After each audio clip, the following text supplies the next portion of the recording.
हेडगेट अभ्यास पुस्तिका विज्ञान कक्षा 8 के प्रश्नोत्तर हल करेंगे।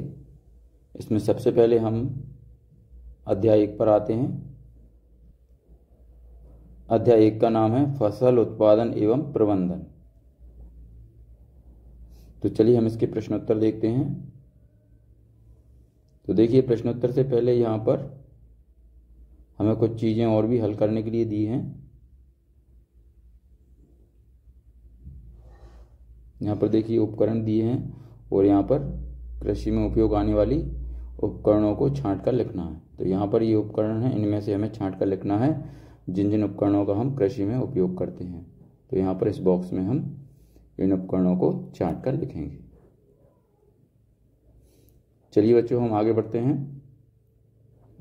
आगे है, यदि कोई और उपकरण आपने देखे हैं तो यहाँ पर लिखें।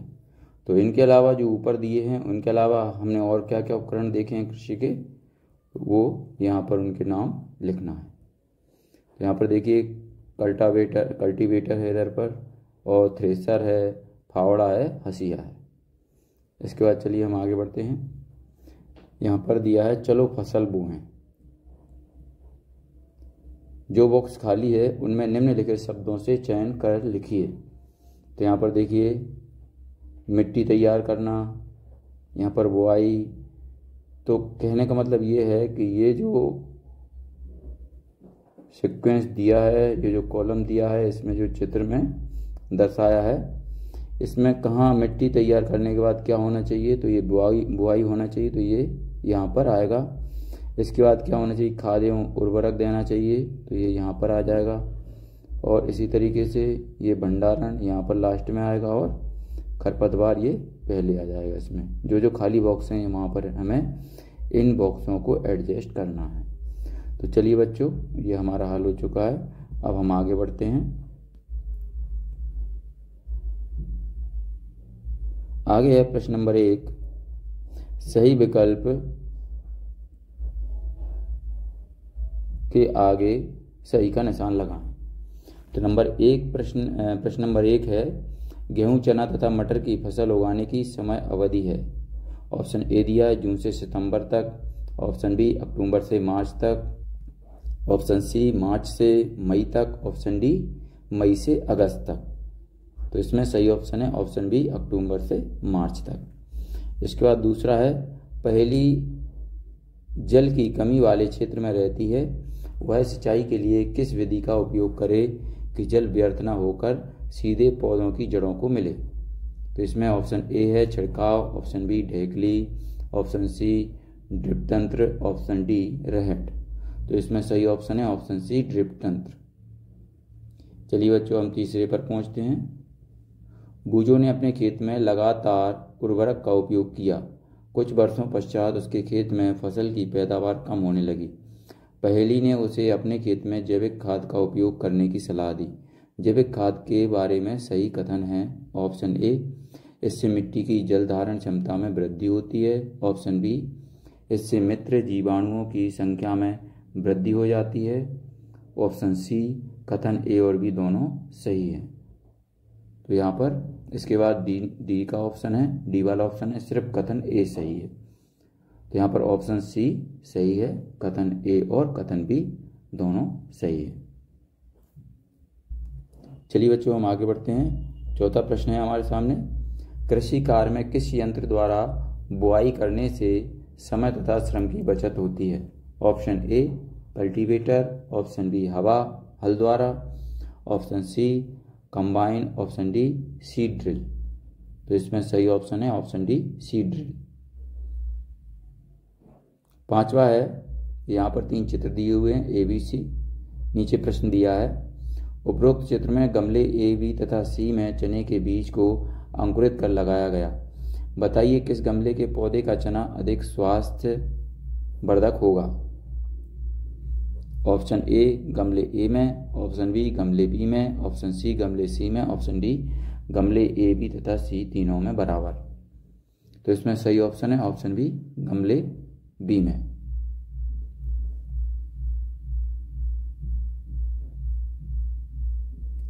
चलिए बच्चों, हम आगे बढ़ते हैं। आगे दिया प्रश्न नंबर 2, दिए गए शब्दों में से चुनकर रिक्त स्थानों की पूर्ति कीजिए।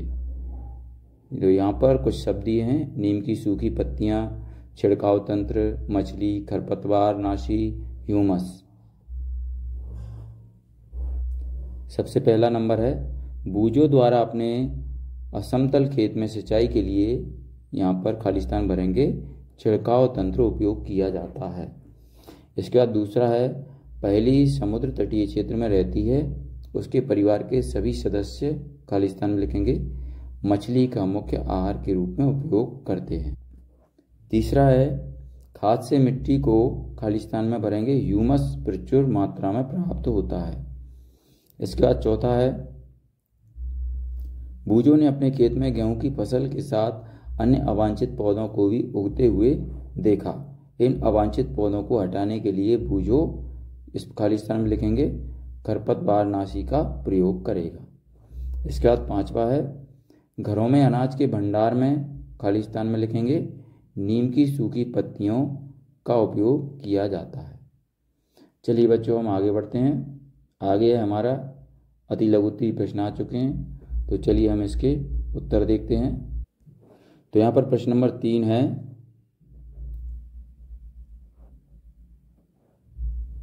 भारत देश में फसलों की कटाई के समय कुछ विशेष पर्व मनाए जाते हैं, कोई 2 पर्वों के नाम लिखिए।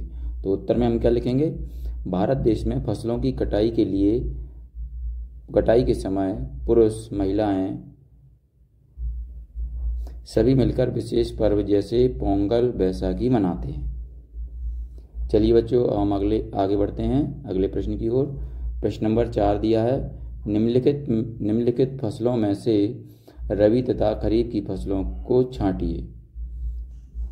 इसमें देखो कौन कौन सी फसल दी हैं, धान, चना, मक्का, सोयाबीन, मटर, मूंगफली।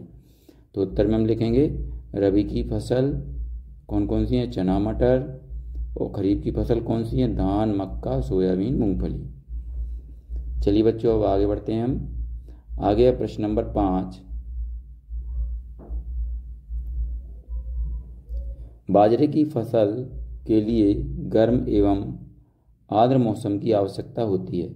यह किस प्रकार की फसल है व इसके उगाने के लिए उपयुक्त महीने कौन से हो सकते हैं? तो हम उत्तर में लिखेंगे, बाजरा खरीफ प्रकार की फसल है, इसको उगाने के लिए उपयुक्त महीने मई जून है। ये इसका उत्तर हो गया। चलिए बच्चों, हम आगे बढ़ते हैं, प्रश्न नंबर 6 पर पहुंचते हैं। निम्न बॉक्सों को सही क्रम में इस प्रकार लगाइए कि गेहूं की फसल उगाने का रेखा चित्र तैयार हो जाए। तो यहाँ पर देखिए, इनको हमें क्या करना है, एक क्रम में जमाना है। तो चलिए यहाँ पर हम उत्तर में देखते हैं। सबसे पहले मिट्टी तैयार करना, ये 7वां नंबर का आ जाएगा।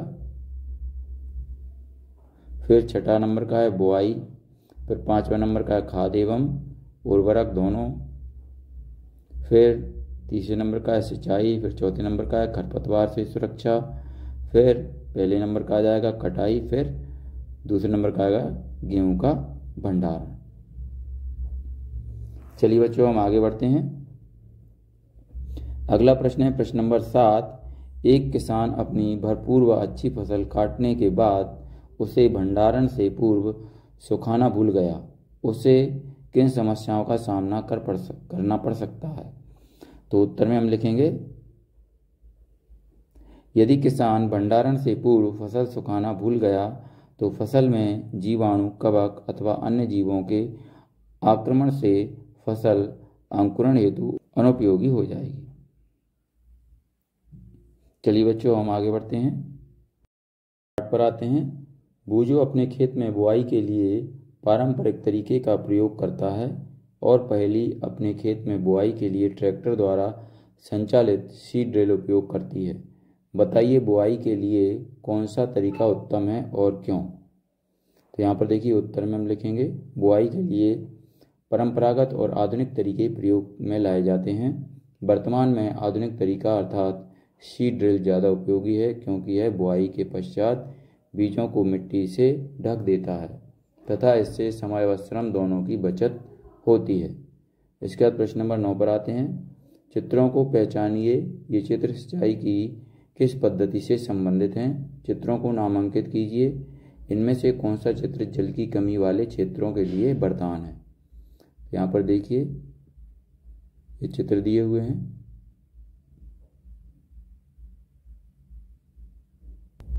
तो इसमें उत्तर में हम लिखेंगे उपरोक्त चित्रों में से ड्रिप तंत्र चित्र क्रमांक 4 जल की कमी वाले क्षेत्रों के लिए वरदान है। इस विधि में जल बूंद बूंद करके सीधे पौधों की जड़ों में गिरता है, अतः यह फलदार पौधों, वृक्षों एवं बगीचों को पानी देने का यह सर्वोत्तम तरीका है। चलिए बच्चों, हम आगे बढ़ते हैं। प्रश्न नंबर 10 पर आते हैं।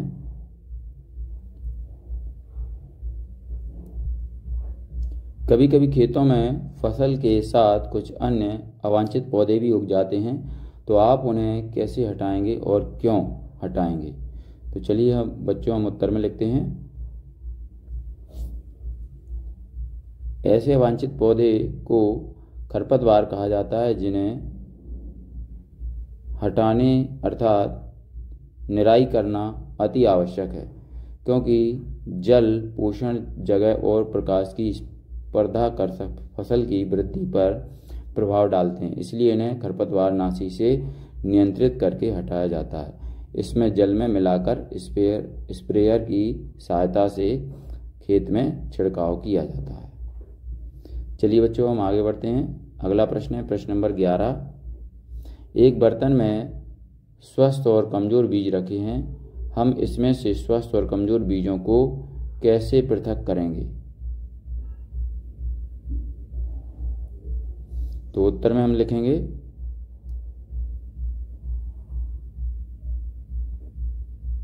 एक बर्तन में दोनों प्रकार के बीज रखे हैं तथा इस बर्तन को पानी से भर दें। ऐसा करने से स्वस्थ बीज नीचे चले जाएंगे और कमजोर बीज ऊपर तैरने लगेंगे।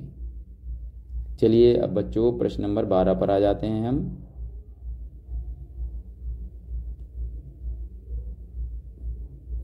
प्रश्न नंबर 12 में दिया है, आपको खेती के लिए एक सूखा भूखंड दिया गया है। बीजों को बोने से पूर्व आप क्या क्या तैयारी करेंगे और क्यों? तो यहाँ पर देखिए, ये हमारे सामने उत्तर प्रदर्शित हो रहा है।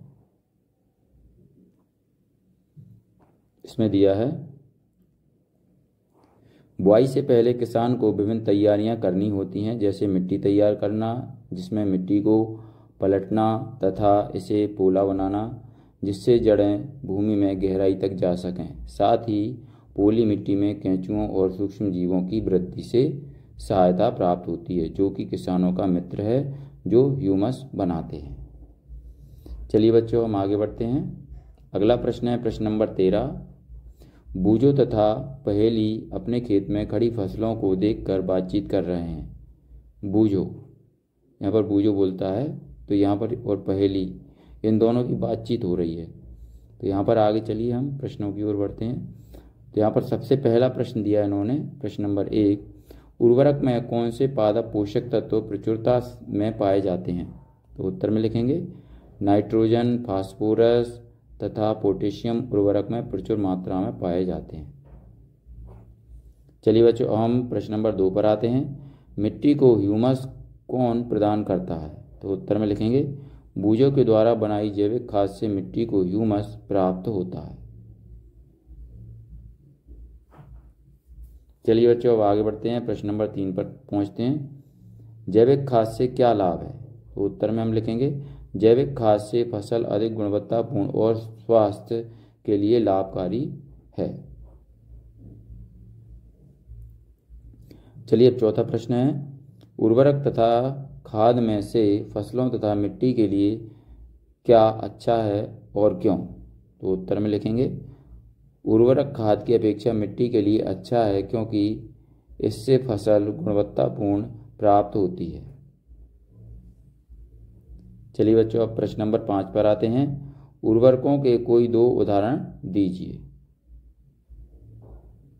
तो उत्तर में लिखेंगे गोबर की खाद, वर्मी कंपोस्ट। चलिए अब प्रश्न नंबर 14 पर आते हैं। अनुकूल जलवायु परिस्थितियां, उचित खाद व उर्वरकों के उपयोग के बाद भी किसान को फसल की अच्छी उपज प्राप्त नहीं हुई। इसके संभावित कारणों को लिखिए। तो उत्तर में लिखेंगे संभावित कारण क्या क्या है। नंबर 1 है अच्छी गुणवत्ता वाले बीजों का न होना। नंबर 2 खादों उर्वरकों का सही उपयोग न करना। नंबर 3 खरपतवार की मात्रा अधिक होना। नंबर 4 फसल का रोगग्रस्त हो जाना। नंबर 5 सूखाग्रस्त तथा बाढ़ग्रस्त हो जाना।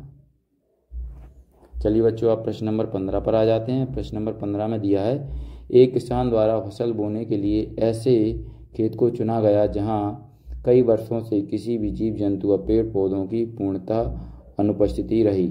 खेती करने के लिए किसान द्वारा मिट्टी को जोता गया, मौसम भी अनुकूल था, परंतु फिर भी अपेक्षित परिणाम प्राप्त नहीं हुए।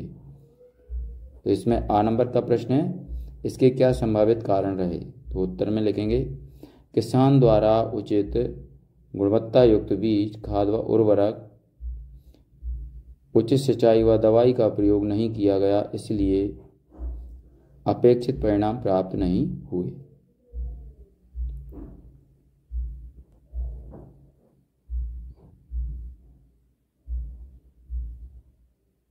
चलिए बच्चों, हम आगे बढ़ते हैं। प्रश्न नंबर 12 पर आते हैं। यदि आप उसकी जगह होते तो अपेक्षित परिणाम के लिए क्या प्रयास करते। तो उत्तर में हम लिखेंगे यदि मैं उसकी जगह होती तो गुणवत्ता युक्त बीज को बोती, आवश्यकता अनुसार उचित खाद उर्वरक का उपयोग करती, समय समय पर सिंचाई निराई कटाई का कार्य पूर्ण करती। चलिए बच्चों, हम आगे बढ़ते हैं। आगे है प्रोजेक्ट 1। इसमें दिया है मूंग अथवा चने के बीज लेकर उन्हें गीली रुई अथवा कपड़े में लपेट कर रखिए एवं होने वाले परिवर्तनों को तालिका में नोट कीजिए। इसमें आ नंबर पर है, ये देखिए, ये तालिका दी है। उत्तर में हम लिखेंगे, इस तालिका को भरेंगे। यहाँ पर अंकुरित होता है, अंकुरण का बढ़ना, मूंग का छोटा पौधा बनना और बड़ा पौधा बनना, ये यहाँ पर खाली जगह पर हम लिखेंगे। चलिए इसके बाद आगे बढ़ते हैं। अगला है 12 नंबर का बीजों के अंकुरण की विभिन्न अवस्थाओं का आपने जो अवलोकन किया उनको चित्र बनाकर दर्शाइए। तो यहाँ पर देखिए, ये चित्र बना हुआ है, इस तरीके से हम दर्शा सकते हैं। अब हमारा है प्रोजेक्ट नंबर 2 आगे। उसमें दिया है आ नंबर पर किसी खेत, पौधशाला, नर्सरी अथवा बगीचे का भ्रमण कीजिए तथा निम्नलिखित जानकारी प्राप्त कीजिए। नंबर 1 बीज चयन का महत्व। नंबर 2 सिंचाई की विधियाँ। नंबर 3 अधिक शीत, अधिक गर्मी व अधिक वर्षा का पौधों पर प्रभाव। नंबर 4 उपयोग में आने वाले उर्वरक एवं खाद। नंबर 5 व्यावसायिक उपयोग। तो इसमें उत्तर में लिखेंगे, उत्तर नंबर 1 बीज चयन का महत्व अच्छी फसल के लिए। नंबर 2 सिंचाई विधियाँ, ड्रिप तंत्र व छिड़काव तंत्र। तीसरा है अधिक शीत, अधिक गर्मी व अधिक वर्षा का पौधे पर प्रभाव जाना तथा उसके विकास का इन कारणों का क्या प्रभाव होगा पता करना। चौथा है यूरिया, पोटास, PNK उर्वरक व गोबर खाद। पांचवा है व्यावसायिक उपयोग, आय के प्रमुख स्रोत। चलिए बच्चों, हम आगे बढ़ते हैं। अगला प्रश्न है प्रश्न नंबर 12। कृषि में उपयोग में आने वाली कुछ मशीनों के चित्र एकत्र कीजिए तथा इन्हें अपनी फाइल में लगाकर उनके नाम तथा उपयोग लिखिए। तो उत्तर में लिखेंगे ऑप्शन आ कल्टीवेटर, ऑप्शन बा सीड ड्रिल। फिर इसके बाद दूसरे नंबर पर है पानी की कमी वाले क्षेत्रों में सिंचाई की किस विधि का प्रयोग होता है। तो उत्तर में लिखेंगे आ नंबर पर ड्रिप तंत्र विधि, ब नंबर पर छिड़काव तंत्र विधि। इसके बाद तीसरा है कुछ पौधों को खेत में रोपित करने से पूर्व पौधशाला, नर्सरी में क्यों उगाया जाता है। तो उत्तर में लिखेंगे पौधों को खरपतवार से बचाने के लिए पौधशाला में उगाया जाता है। इसके बाद चौथा नंबर है फसल के साथ कुछ पौधे प्राकृतिक रूप से उग जाते हैं, ये पौधे फसल के लिए किस प्रकार हानिकारक हैं। तो उत्तर में लिखेंगे प्राकृतिक रूप से उग जाने वाले पौधे फसल की वृद्धि के लिए हानिकारक हैं। 5वां है फसलों के भंडारण की विधियां लिखिए। तो उत्तर में लिखेंगे ऑप्शन नंबर आ सुखाना और बा छानना। यहाँ पर बच्चों ये हमारा अध्याय 1 समाप्त होता है। अगर आपको हमारा ये वीडियो अच्छा लगता है तो इसको लाइक करें, अपने दोस्तों के साथ शेयर करें। इसी तरीके के और वीडियो पाने के लिए हमारे इस चैनल को सब्सक्राइब करना ना भूलें। धन्यवाद।